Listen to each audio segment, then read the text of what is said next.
Saya Naila Sada. Dan saya Nurulainatu Sofi Damayanti. Assalamualaikum warahmatullahi wabarakatuh. Bagaimana kabarnya teman-teman hari ini?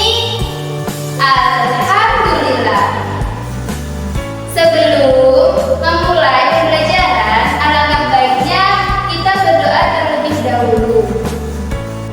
Di sini kita akan belajar menemukan unsur-unsur cerita, menyebutkan pekerjaan dari mas kita, dan menjaga kelestarian hutan. Di sini terdapat gambar tupai dan ikan gabus. Selanjutnya, Ibu akan menyampaikan sebuah dongeng. Apakah kalian tahu apa itu dongeng? Dongeng adalah sebuah cerita rakyat yang dianggap tidak benar-benar nyata atau sebuah fiksi. Fungsi dongeng yakni sebagai hiburan dan sarana untuk menyampaikan pesan moral yang terkandung di dalam sebuah dongeng. Apakah kalian tahu? Setelah ini, Ibu akan menyampaikan dongeng apa? Ayo. Benar sekali. Hari ini Ibu akan membacakan dongeng tentang tupai dan ikan gabus. Berikut ceritanya, simak ya. Tupai dan ikan gabus. Di sebuah telaga di daerah Kalimantan Barat, hiduplah seekor tupai yang bersahabat dengan ikan gabus. Persahabatan tersebut sangatlah kuat. Pada suatu hari, ikan gabus jatuh sakit. Badannya sangat lemah. Dengan setia, tupai menemani ikan gabus. Sudah beberapa hari, ikan gabus tidak enak makan. Maka, tupai berusaha membujuk ikan gabus.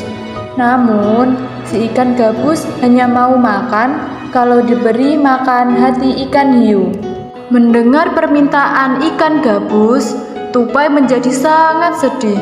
Sulit sekali memenuhi permintaan sahabatnya itu, karena ikan hiu adalah hewan yang sangat ganas dan hidupnya hanya hidup di lautan lepas. Namun, akhirnya tupai memutuskan juga untuk mencarikannya demi sahabatnya yang sakit. Maka ia pun meloncat-loncat dari pohon ke pohon yang lainnya hingga sampai ke sebuah pohon kelapa yang batangnya menjorok ke laut. Dengan perlahan, si tupai melubangi sebutir biji kelapa dan meminum air kelapa sampai habis. Setelah air itu habis, ia pun masuk ke dalam kelapa itu. Dari dalam kelapa tersebut, ia masih dapat menggerogoti tangkai buah kelapa itu. Tak lama kemudian, buah kelapa itu sudah terlepas dari tangkainya dan tercebur ke dalam laut lepas.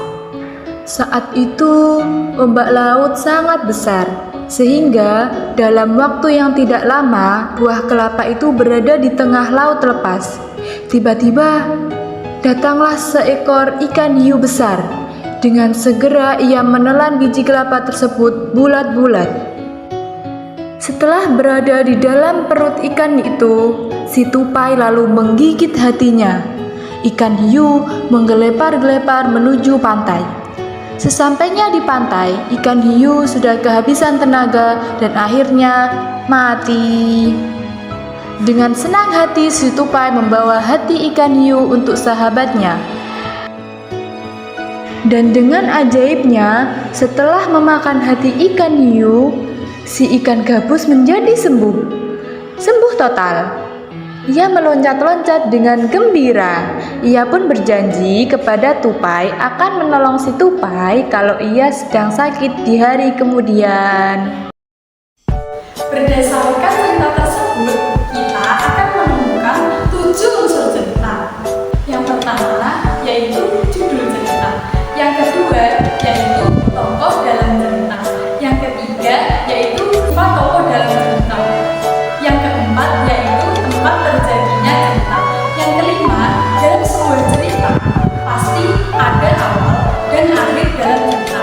Selanjutnya yaitu pesan moral atau amanah dalam cerita.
Pekerjaan ayahku adalah pengrajin kayu. Ayahku membuat meja dan kursi. Untuk menghasilkan kursi, awalnya ayahku membeli kayu, memotongnya, membentuk menjadi kursi, menghaluskan, lalu mengecatnya. Waktu yang dihabiskan untuk membuat kursi kurang lebih 1 minggu. Ayahku menjual meja dan kursi buatannya ke toko mebel. Di toko mebel itulah orang-orang bisa membeli meja dan kursi buatan ayahku. Nah, itu tadi cerita dari ayah ini, yaitu seorang pengrajin kayu yang menghasilkan meja, kursi. Berikutnya, apa yang dikerjakan oleh pengrajin kayu? Yang pertama, membeli kayu dan memotongnya. Kemudian, potongan kayu dibentuk menjadi sebuah kursi dan meja. Selanjutnya, setelah menjadi sebuah bentuk kursi, kemudian dihaluskan dan dicat. Dan yang terakhir, setelah menjadi kursi, kita kirimkan ke toko mebel. Sumber daya alam yang digunakan oleh pengrajin kayu adalah kayu. Dari manakah kayu berasal? Apakah dapat diperbarui? Nah, berikut pengolahan kayu menjadi kursi dan meja. Berawal dari pohon di hutan, kemudian ditebang, lalu kayu diangkat di kota dan diserahkan kepada pengrajin kayu. Pengrajin kayu dijual ke toko mebel dan kemudian dijual ke orang pembeli. Pemerolehan bahan mebel didapatkan dari hutan. Salah satu hutan di Indonesia yang sering diambil pohonnya adalah hutan di Kalimantan. Namun saat ini hutan di Kalimantan pohonnya semakin punah disebabkan karena penebangan liar dan pembakaran lahan. Akibatnya pohon di hutan Kalimantan semakin minim dan ekosistemnya akan terganggu. Akibat dari kurangnya ekosistem pohon berdampak juga pada hewan yang kehilangan tempat tinggal.